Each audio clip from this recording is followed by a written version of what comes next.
Welcome and thank you for joining us. We're here to go over how you can create a safe and supportive learning classroom environment. In this presentation, we'll discuss a potential behavior that can escalate in the classroom, we'll analyze a strategy used to correct this behavior, identify an appropriate behavior management framework, give insight into student context and why they may be exhibiting this behavior.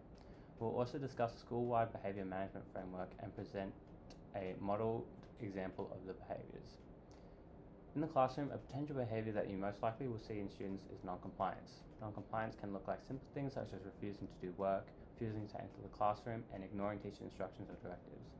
Left unaddressed, this behavior can escalate into more disruptive behaviors such as partial or full truancy, verbal abuse, and disrupting other students' learning. It is important to distinguish the difference between disruptive and disengaged behaviors, although both fall under the definition of non-compliance. Goss et al. Defines disengaged behavior as passive compliance, including passive disengagement with little or sporadic engagement in learning. This can look like not listening to the teacher, yet not talking to or distracting others, and not fully completing tasks. Disruptive behaviors are actions students exhibit that distract or disrupt other students' learning and the teacher's teaching. This looks like talking over the teacher and other students or having loud and distracting conversations. Parallel acknowledgement is a technique used to cue off-task or misbehaving students to exhibiting appropriate behaviors that their peers are showing.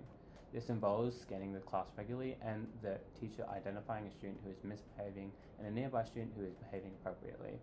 The teacher tactically ignores the misbehavior and loudly states the descriptive encourager to the behaving student for others to hear. This prompts the misbehaving students to follow the good behavior of their peers and can be used in various contexts whether students are in groups or individuals. When the originally misbehaving student has corrected their behavior, follow up with a low-profile acknowledgement of their behavior, for example, a non-verbal acknowledgement. This strategy is effective because it can avoid the teacher sounding like they are nagging a student when other strategies like redirection are used too often. It shows, praises, and reinforces good behavior and students will want to follow. It is a very non-intrusive strategy which is preferable and it contributes to a positive tone in the classroom. However, this strategy has some limitations as a strategy is intended only for low-level behaviors. Tactically ignoring behavior should only be done with low-level behavior and only if it is non-consistent. If it is consistently happening or it is a high-level behavior, it should be addressed and another technique should be used. While this strategy can be used for all year levels, it is most effective when used with younger students. To avoid secondary behaviors, teachers should use a calm, genuine tone of voice when praising, tailoring tone and pitch of voice appropriate to the student's age, as well as being aware of peer pressure issues when publicly praising students. There are many behavior management frameworks available for teachers, two of which we will focus on are the Antecedent Behavior Consequence Model, ABC, and the Functional Behavioral Assessment Model, FBA. The ABC model is a tool used to help identify the function of a student's behavior by breaking down and reflecting on the incident in three parts: the antecedent, behavior, and consequence. The antecedent refers to what happens before the behavior and what might have triggered it, such as returning to the class after a break. The behavior is the target behavior that occurs, for example, a student refusing to do work. And the consequence is what happens afterwards and how the student is treated. For example, the teacher using parallel acknowledgement to encourage the student to participate. The ABC model is used to develop effective means of responding to behavior to minimize unwanted behaviors such as non-compliance within the classroom. The ABC model is a good way of attempting to identify the causes and purposes of student behavior, which brings a focus to prevention after the fact. It also serves as a documentation of behavior which can be useful for further reference and highlights patterns of behavior. Teachers may not understand or know what directly caused the behavior, hence the antecedent should be used only to document what you have observed or know. For example, you may know that a student has just come back from break and is exhibiting non-compliance. You may not know what happened in the break time, and that is okay, write as much as you know. Avoid making any assumptions about the student and what they may be thinking or feeling. Working with colleagues and deciding who will collect this data, when and what behaviors of concern your team will prioritize is important for effective use of this framework. Another model called Functional Behavior Assessment can also be used when managing behavior. Like the ABC model, the FBA model's purpose is also to identify the purpose of a student's behavior, as well as monitor behavior over a long period of time and identify patterns. FBA requires a support team of teachers, parents, executives, and potentially case managers and behavioralists. In the FBA model, educators will be documenting and defining the behavior in measurable and observable terms. In this aspect, FBA is more descriptive and detailed than ABC, which focuses on defining the behavior in fewer terms. After the educator has gathered data to find the function of the behavior, they'll formulate a hypothesis, which is a statement of what the underlying cause of the behavior is. The data used to formulate the hypothesis can include antecedents, triggers, and consequences, much like the ABC. Then, a behavior intervention plan is created, which includes positive support systems, replacement behaviors, and new teaching strategies that will support the student in their learning. This plan is implemented and monitored to see if it is positively or negatively affecting the behavior. When managing behavior in the classroom, it is important to consider what the function of student behavior is. There are four main functions of behavior: connection, wanting or not wanting connection from peers or teachers; escape, getting out of an activity or situation that the student does not want to experience; access, wanting to obtain something; and sensory stimulation, exhibiting a behavior because it feels good, or the opposite. This can be seen in some behaviors such as making a crude comment to the class and their peers laugh; connection, non-compliance and doing a worksheet; escape, sneaking a phone into class; access, and playing computer games in class; sensory stimulation, though this specific behavior could also be escape of work. There are also other factors we must consider as educators, such as a child's disabilities, trauma, as well as ethnic and cultural differences which can affect their learning, and this means things like incorporating differentiation within our lessons. To support students who are neurodivergent, teachers are encouraged to have smaller chunks of learning for new material, have repeated and clear explanation and practice, use scaffolded work to assist with note-taking and written responses, teaching research skills, providing multiple representations of information through videos, text, and diagrams, and giving regular guidance and feedback, among other strategies. It is also ideal to have a good relationship with the parent or carer of the student, as you can share information and strategies that work best for the student. Trauma-informed teaching is a complex topic that has no one-size-fits-all approach. However, New South Wales Education has recommended key things to keep in mind, as well as useful interrelated strategies for navigating this issue. The key points are to first understand what trauma is, realise how much it affects the student's day-to-day life, adapt your practices around this, identify the paths of success for the student, and ensure that you are not triggering or re-traumatizing the student. Strategies include physical and emotional safety for students and staff, respect for diversity, including different cultures, historical backgrounds, and genders, positive relationships, particularly focused on trustworthiness, consistency, and predictability, empowerment of students, including taking a strengths-based approach. This looks like having a calm, quiet, safe space for students when needed, and ensuring that there is a trusted support system in place for the student. Culture is a topic that teachers must understand in order to lead classes and have a safe and inclusive environment for all students, regardless of their culture. It is also vastly complex in that culture is a contested term, and what is considered culture can often be unclear. Teachers must also understand that culture can be expressed in a variety of ways, or not at all, being invisible, and that culture influences ways of thinking and behaving.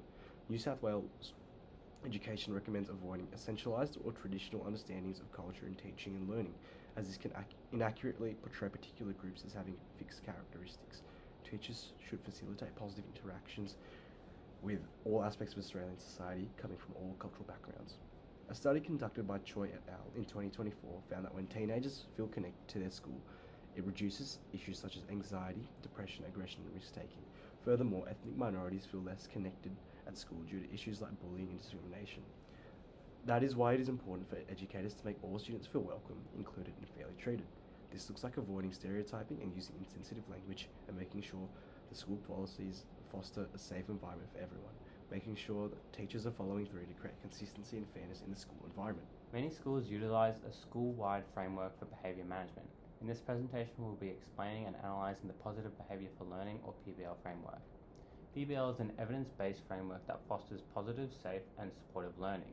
According to the Queensland Department of Education, this framework is designed to analyse and improve behaviour learning outcomes, select evidence-based practices for student support and intervention, and provide support to staff members in maintaining consistent and proactive school-wide and classroom systems and practices. PBL encompasses all students in the school and is useful for everyone. PBL frameworks generally have three tiers. Tier 1 is universal supports, Tier 2 is targeted support, and Tier 3 is individualized support. Tier 1 support represents teaching for 80% of students with school-wide interventions and expectations. This looks like having preventative measures such as clear expectations and communication with students, differentiation and positive relationships, restorative practices, and positive classroom management. Tier 1 behaviours are usually low-level issues such as inappropriate language, lateness, non-compliance, and disengaged learning. Consequences in Tier 1 can look like reviewing class rules, redirecting and distracting, loss of privileges, and contacting home. Tier 2 support represents 15% of students whose behaviour escalates past Tier 1. Such behaviours include repeated non-compliance, harassment, bullying, and persistent learning issues. Potential consequences of this can include contacting home, in-school suspensions, behaviour plans, and referral to external teams like wellbeing, psychologists, etc. Tier 3 support represents 5% of students and is used in cases when the student has demonstrated high level behaviours such as repeated physical violence, repeated verbal abuse of staff, committing crimes, or alcohol and drug use. This behaviour requires interventions such as meetings with parents, part-time attendance, suspension, involvement of social workers, and complex case management. Teachers should be wary not to refer to students in reference to place in the PBL chart, for example, a Tier 3 student. We will now model what it might look like in the classroom with the chosen behaviour, the strategy, escalation, and the PBL framework in a simulation. Good morning, Year 7. Come in and grab a seat. Welcome to class. Please take your book out for some silent reading for the first 10 minutes.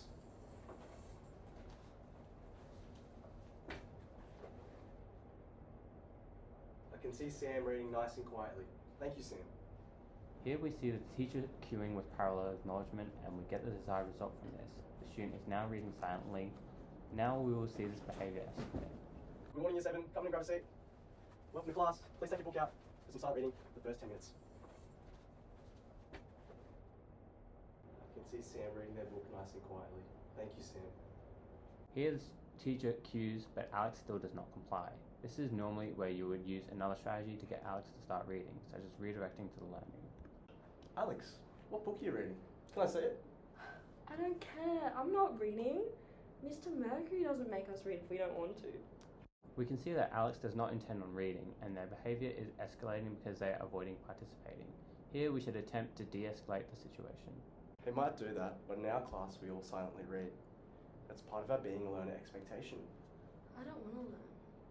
Well, in terms of options and what we can do is, you can read your book, you can grab a different book from the shelf if you like, we can read together, or I can give you the worksheet and you can get a head start. But we have to get you doing something instead of just sitting around because we aren't learning. I want a different book. Okay, you can go grab one and silently read that. Here we see that the teacher used a de-escalation technique of partial agreement and offering choices, options, and boundaries. We learned through this that Alex was trying to escape from the activity because they didn't like their book. Now we'll model what not to do in this situation. Good morning, Year 7. Come in and grab a seat. Welcome to class. Please take your book out for some silent reading for the first 10 minutes.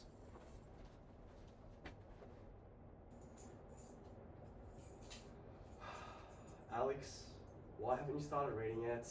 I don't want to. Bill Rogers discourages asking these kind of questions as they only further agitate the student and doesn't contribute to directing back to the right behaviour. Well, you have to, otherwise I'm going to call the exec, Miss Smith, to come and deal with you. I'm not reading. Mr. Mercury doesn't make us. I don't care! I don't care! You have to, this is my classroom! I don't want to be in this stupid class anyways. We can see that this teacher did not use a calm tone of voice and got angry at the student, which only made the student more disruptive. The teacher also jumped straight to a very intrusive strategy, using it as a threat, and did not try to de-escalate the situation. There was no direction to the class values or rules, framing the direction as something to be followed just because the teacher said so, instead of something that will benefit the student being a learner.